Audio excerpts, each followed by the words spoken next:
Les vraies voix Sud Radio, 17h-20h, Philippe David. Retour des vraies voix avec Philippe Bilger, Caroline Pilastre et Tom Conan. C'est un coup de théâtre qui a eu lieu la nuit dernière à l'Assemblée nationale puisque l'examen du texte sur le pass vaccinal a été reporté sine die après que les députés des oppositions aient voté à main levée contre la poursuite des débats après minuit. Ce alors que les députés de la majorité étaient minoritaires dans l'hémicycle. Un vote qui a provoqué l'ire de la majorité, Gabriel Attal qualifiant l'union des oppositions, je cite, de forme amicale de l'irresponsabilité et Marlène Schiappa parlant de coup de Trafalgar. Les débats reprennent pourtant ce soir même au Palais Bourbon. D'où notre grand débat, report du vote sur le pass vaccinal. La majorité est-elle encore crédible? Et vous êtes 97,9% à dire non sur Twitter. Avec nous, Fabien Di Filippo, député LR de Moselle. Fabien Di Filippo, bonsoir. Bonsoir. Bonsoir. Alors, comment ça a été vécu de l'intérieur, comme vous êtes député, cet avatar de la nuit dernière?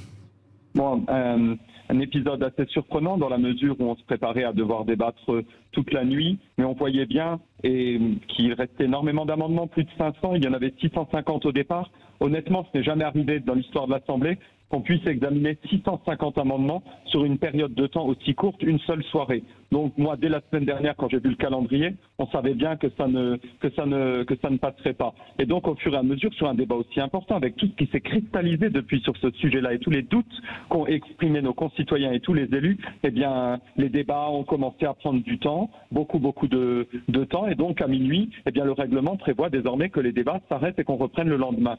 L'article 50.1 où souhaitait activer le ministre Olivier Véran permet un vote pour prolonger les débats.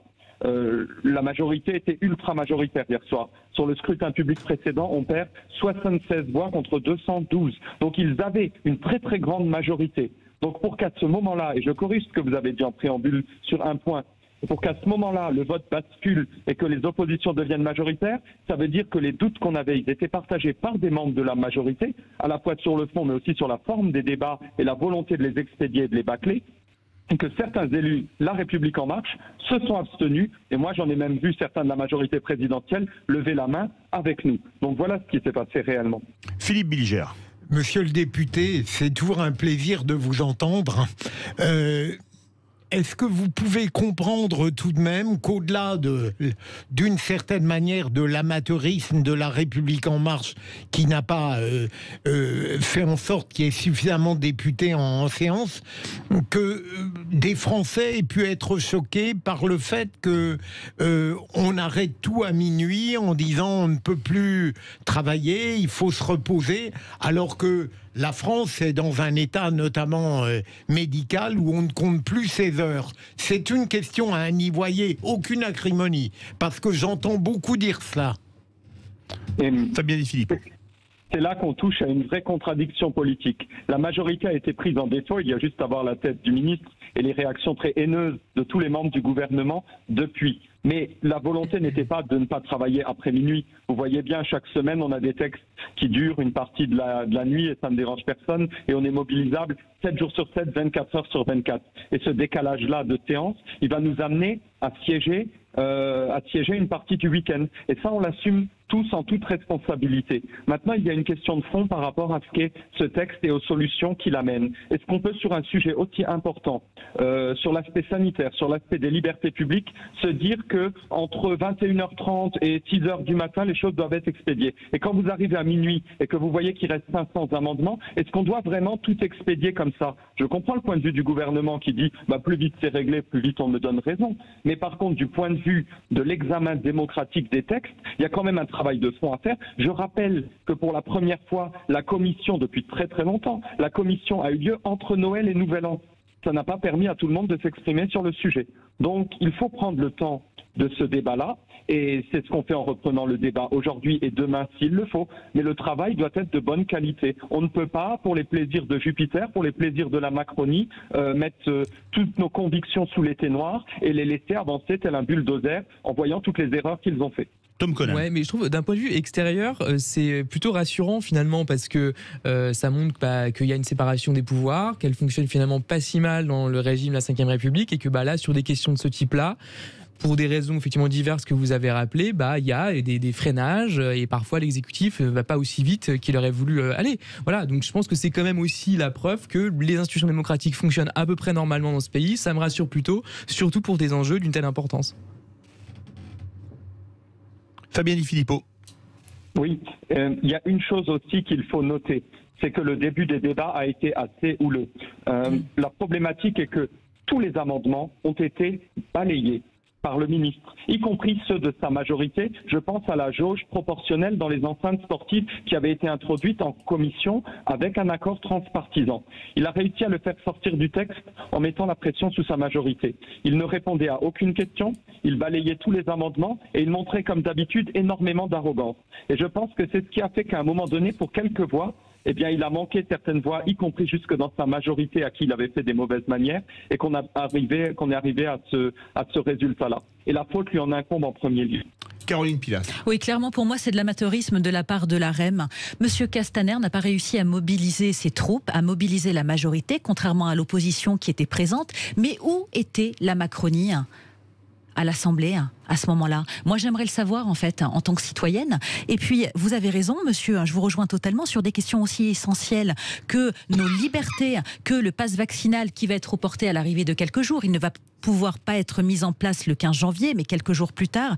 Je trouve ça quand même déplorable comme image. Et puis alors l'arrogance de monsieur Castex et de monsieur Véran concernant les oppositions est pour moi aussi scandaleuse.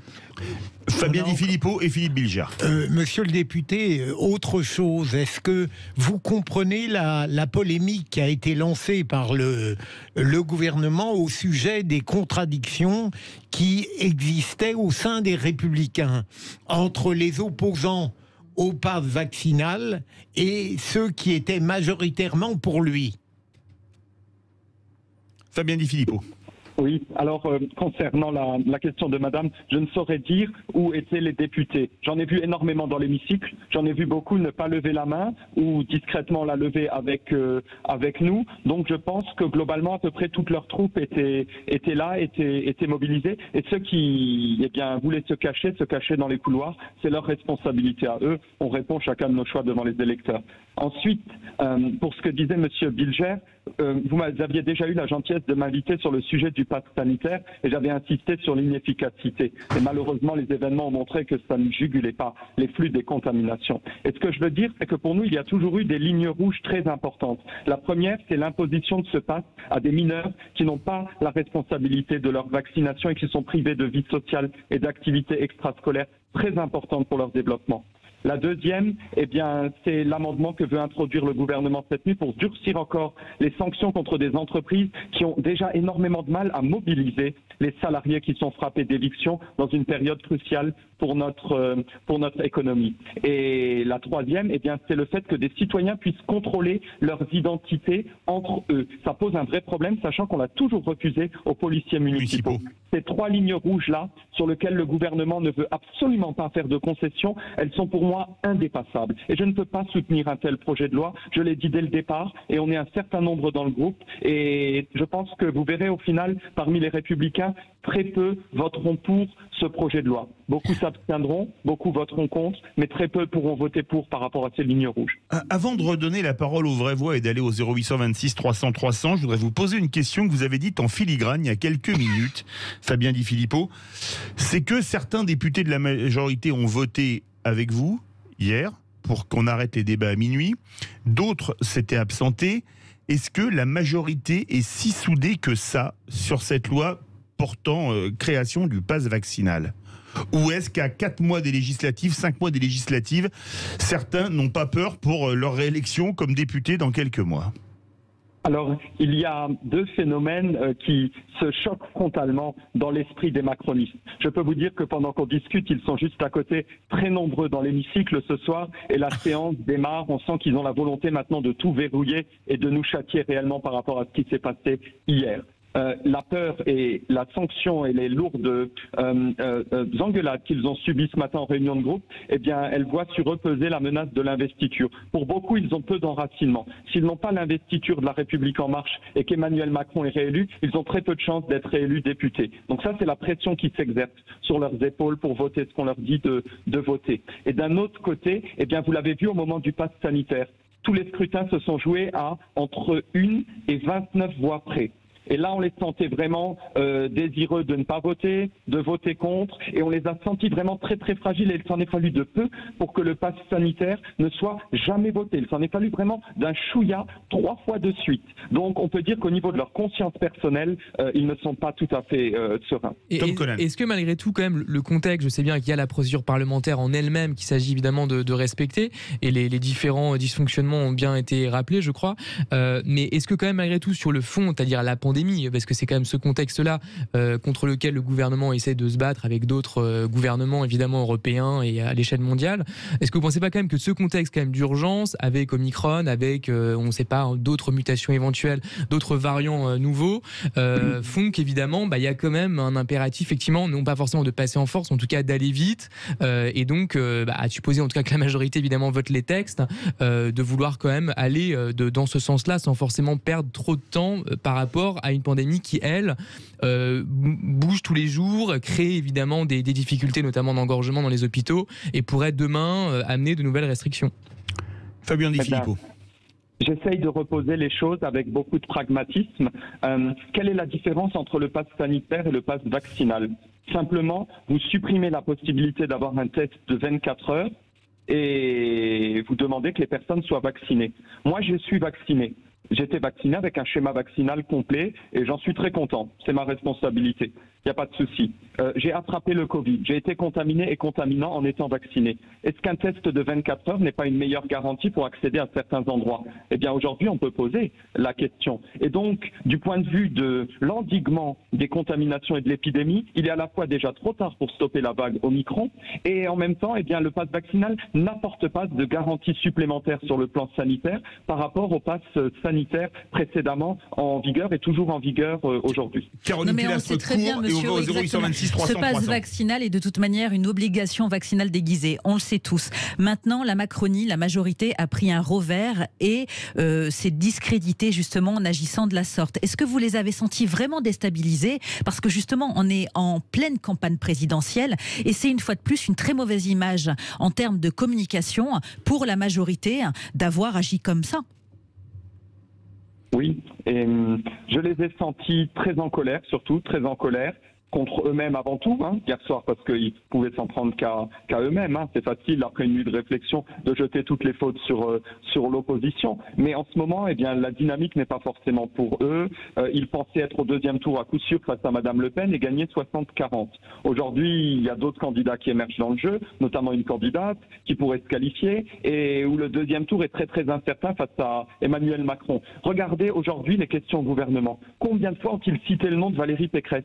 Presque sur chaque question, même quand nous-mêmes, nous ne les posions pas. Eh bien, ça montre qu'il y a une petite perte de sérénité et de contrôle du schéma qu'ils ont développé avec beaucoup d'arrogance pendant 4 ans, qui disait, de toute façon, si c'est nous Le Pen,